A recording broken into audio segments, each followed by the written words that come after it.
bahwasanya Nabi tidak tahu apa yang terjadi setelah beliau meninggal dunia. Nabi bercerita, waktu saya lagi di telaga, tiba-tiba ada orang ingin datang menemuiku, tiba-tiba dihalangi. Kemudian saya bilang, ya Allah, itu umatku, kenapa dihalangi?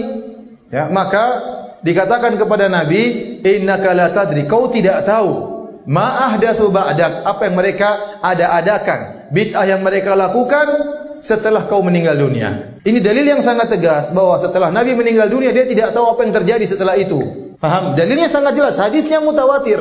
Maka tidak benar perkataan sebagian orang bahwasanya Nabi keluar kemudian jalan-jalan, mampir ke rumah Habib Fulan misalnya ya. Seperti tersebar di YouTube ya. Ada orang ingin pergi ke menziarahi kuburan Nabi, tahu-tahu dihalangi oleh Fatimah. Fatimah lagi bangkit dari kuburan. Mau ke mana? Mau ke rumah bapakmu, ke kuburan bapakmu. Abi Muhufi, kata pakai bahasa Amiyah. Bapakku tidak ada. Dia lagi pergi ke Habib Fulan di Yaman. Subhanallah. Jadi kuburan Nabi lagi kosong. Nabi lagi apa? Keluar. Seandainya Nabi bisa berjalan-jalan ke sana sini, ketemu si Fulan, ngobrol dengan si Fulan, mengunjungi rumah si Fulan, wali Fulan, Habib Fulan, berarti Nabi tahu dong kondisi politik dunia. Tahu atau tidak? Kira-kira kalau ngobrol sama orang-orang tersebut, mereka cerita nggak tentang kondisi masyarakat Muslim di dunia ini? Cerita, ya Rasulullah di Suriah ada begini. Ternyata dikatakan dalam hadis ini, innaka la tadri ma ahdatsu ba'dak. Sungguhnya kau tidak tahu apa yang mereka lakukan setelah engkau meninggal dunia. Jelas. Wong Nabi saja masih hidup, Nabi tidak tahu apa yang terjadi kalau di luar jangkauannya. Buktinya apa? Buktinya waktu kalung istrinya hilang, Nabi cari-cari enggak ketemu. Tidak tahu kalungnya di mana. Enggak usah bicara tentang jauh-jauh, kalungnya di mana Nabi tidak tahu. Sampai Rasulullah SAW suruh sahabat nyari, semalam suntuk mereka cari, enggak ketemu-ketemu.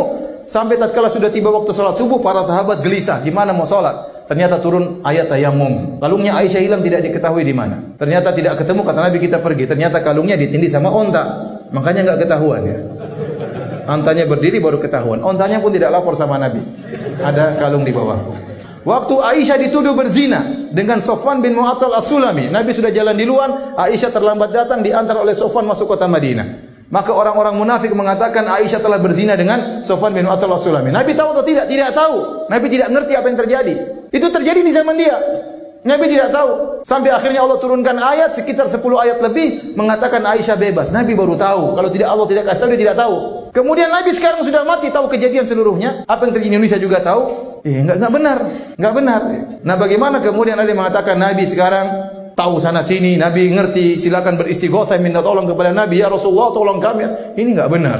Nabi datang hadir acara ini. Kemudian tatkala Nabi masuk, semua orang berdiri menyambut kedatangan Nabi. Yang benar saja.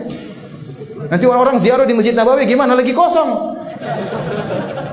Kayak tadi katanya kan, yang bilang tadi lagi kosong nih. Jangan, ngapain ziarah? Nabinya lagi tidak ada.